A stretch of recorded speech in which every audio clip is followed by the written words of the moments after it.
Yeah, welcome. It's an honor for me to see. I think there's nearly 60 people out there have been in and out of this meeting, which I'm really, really honored and impressed by. I think this is a wonderful start to kick off this series of meetings. I hope we can keep this up. It's an extremely important topic. I just realized it's been more than 21 years since I started working this, because really what kicked this thing off was a meeting in Cape Town, believe it or not, Commonwealth Conference on Medicinal Plant Forum, which was held, and it was a business forum, and it was held at Kirstenbosch Botanic Gardens was the opening. And the outcome of that meeting was very, very key, which was, why is Africa so far behind the rest of the world in terms of commercialization of its amazing genetic herbal biodiversity? It's got more materials than almost anywhere in the world. It's got talented people. It's got excellent university. Why was it so far behind India, China, Europe in terms of commercialization? Anybody wants to see a map? I think Professor Ben-Erik van Rieke's done a map in one of his books that shows you just the actual numbers of commercialized plants. It's very few, it's 20 or 30, whereas it's in many hundreds in Africa, in India and other places. So the key to it all seemed to be the lack of a unified herbal pharmacopoeia. And so we managed to persuade both the Commonwealth Secretariat and the part of the European Union called Centre for Development of Enterprise, which I used to work for, to give us some money to start initiating this process. Well, I didn't realize quite what I'd let myself in for, because it's taken 21 years to get where we are now. We have produced a pharmacopoeia. We have done a lot of the things that we promised to do, but we're still a long, long way. And Eike's talk just now and Ralph's talk just shows you, how exciting this field is, but also how much there is to be done.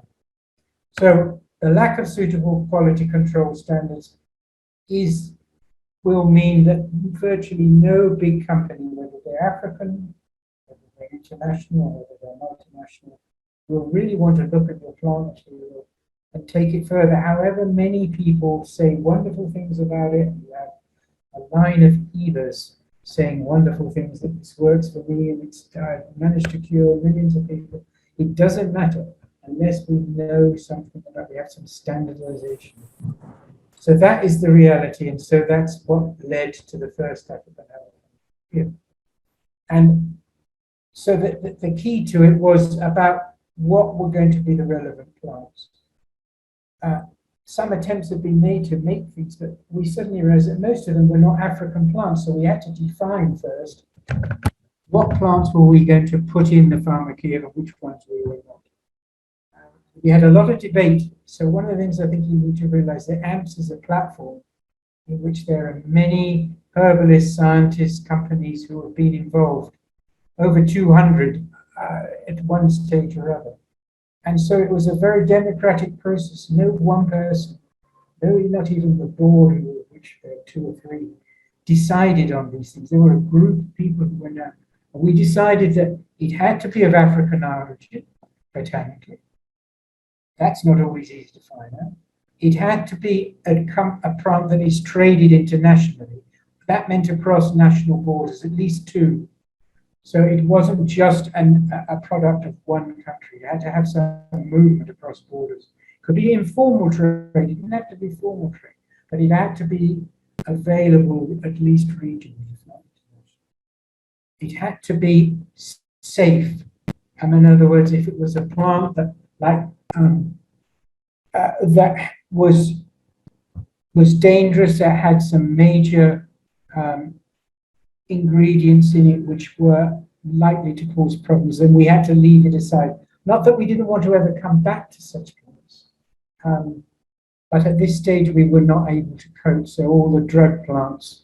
So now we might rethink this, because obviously cannabis is considered. And cut was obviously one of the big plants that we had a lot of debate as to whether cut should be included. It's definitely African. It's definitely important, and it's definitely medicinal. Whether we should be including it, I think we will come back to it, especially if we can use good analytical procedures, and we can get standards together which help us identify the dangerous aspects. So then we had to decide what the format of these plants were going to be. So we made out a list of 51 plants at that time. And this is the basis of the first African herbal pharmacopoeia. And some of these are very well-known plants, and some of these were less well-known plants. So obviously Aloe which is in many European and in American pharmacopoeias, was not a difficult product to prepare a pharmacopoeia. But other materials were. There was virtually nothing prepared in this format. Now remember, we're talking quite a long time ago, back in 2000, 2005. Things have changed. There have been more efforts being done, particularly on a regional basis. The format for the slides, we decided that it was very important that they were acceptable internationally. That we had to have a format that was acceptable to the pharmaceutical industry and to the regulators abroad, because otherwise we invested all this money in producing this documentation, and yet if the format and the layout was not similar to what they were used to, then they would dismiss it. We were very fortunate to get help from the European Pharmacopoeia, and from the American Herbal Pharmacopoeia, which, by the way, I don't know if any of you know this is a small, actually, non-profit organization which produces magnificent monographs, which to me is the gold standard for anybody who's doing herbal pharmacopoeias. But they're very small in number, and unfortunately they're also digitally rare. Anyway, here's the layout of them. They have a general description, they have an ethnobotanical. They are very similar to any of you who've seen a pharmacopoeia anywhere in the world. This is a very familiar format. Obviously, when it came down to the whole issue of trade information, this was difficult, and we got very sporadic data, because in some cases we knew a lot of information, in others we had very little. And in this version, we hope to have, we will probably change the format a little bit more, and that section will be mainly focusing on sustainability, because sustainability is the #1 issue now for anybody, as I'm sure Ralph will tell you, in the whole business of using natural plant materials. Is this sustainable? And it's the first thing people are asking. So we need to make sure when we include this in the new form. Well, as regards the methodology for the analytical work, we've heard a lot already from ICA. We are very aware that we tried something which was not done before. We were trying to get a very low-cost, simple method that could be used right across Africa, which was a standard methodology, but it didn't seem to work too well for many plants. So while it seemed to produce reasonable results for some, He clearly didn't. And there was lots of feedback on this thing.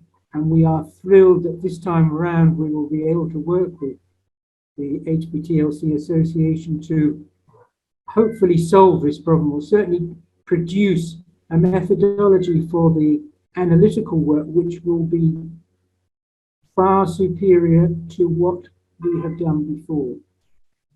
This is going to involve analyzing a completely new set of plants. The challenges are big.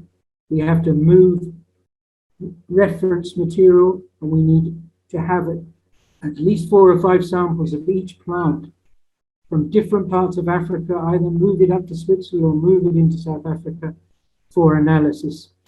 But this is well worthwhile if we get the sort of results that ICO is showing us. So this is a huge step forward. As you can see, we are not without friends, AMPS. We have had help from enormous numbers of people. And while I've got the chance, I would like to thank those people and those organizations. I think we have had a lot of respect for what we're trying to do. We are non-profit. Most of it, like myself, are doing this pro bono. We work on the basis of expenses, and if we get sponsorship, we get it. So we need more sponsorship. We need to do it. Unfortunately, the European Union no longer. We will produce an online version, which will be our property, but we are also thrilled that Taylor and Francis, one of the world's largest scientific publishing houses, has signed an agreement with us to produce the second herbal pharmacopoeia. And they will be responsible for the book version, and they will be responsible for worldwide distribution of that.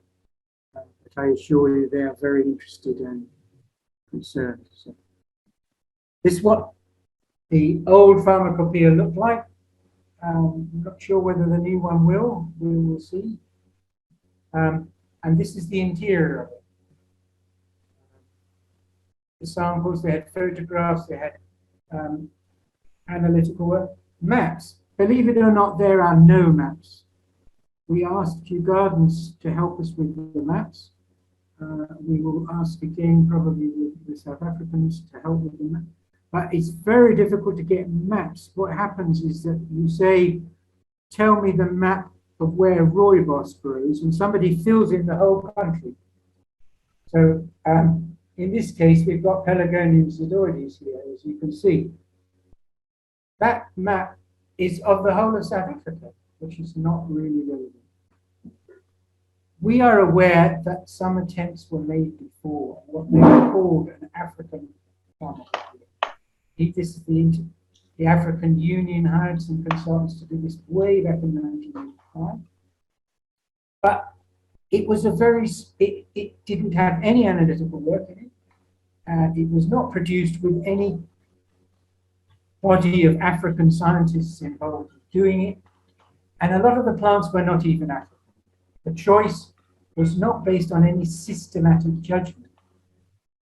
I think you need to realize we have been consulting hundreds of people to decide which plants we should choose, why they should be selected. So we are also aware, and we welcome participation from all the regional herbal pharmacopoeias that now exist. There are national ones like in Ghana, in Nigeria, there's Waho in West Africa. We are very happy that they are there. We would welcome working. And I think just finally, I want to say thank you, and there's a list of some acknowledgements, but I think David will be saying that as well. We'd like to thank our existing sponsors for their help, and that list is there of some of the sponsors. And all the new and existing monograph authors who are the pioneers, because we aim to get the best people in their field to write these things. That is our purpose. We don't want just any author. That author of that monograph needs to know that plant really well. That is really important to me and to the whole board. They have to know their plant and know their community in which it comes from. That is very important. That is a big difference from a pharmacopoeia where you've got a writer who is 10,000 miles away. That's all I need to say. Thank you very much for welcoming everybody here. Thank you. Yeah, so we actually want people to come forward in the next webinars and tell us about the love of their lives, the plant that they love, and why they've decided to write this monograph, this biography to this lover of theirs. And that's what we will do also in once we start getting in chapters. We would like to provide this platform for people to come and talk about their chapters and have some interesting discussions about these plants. Yeah, okay, so thank you very much, Denzel. There are some questions in the chat box, so you can attend to those. So we have about 15 minutes left. What we will now do is we're going to go on a trip around Africa. So we have 3 people here, 2 or 3, I think.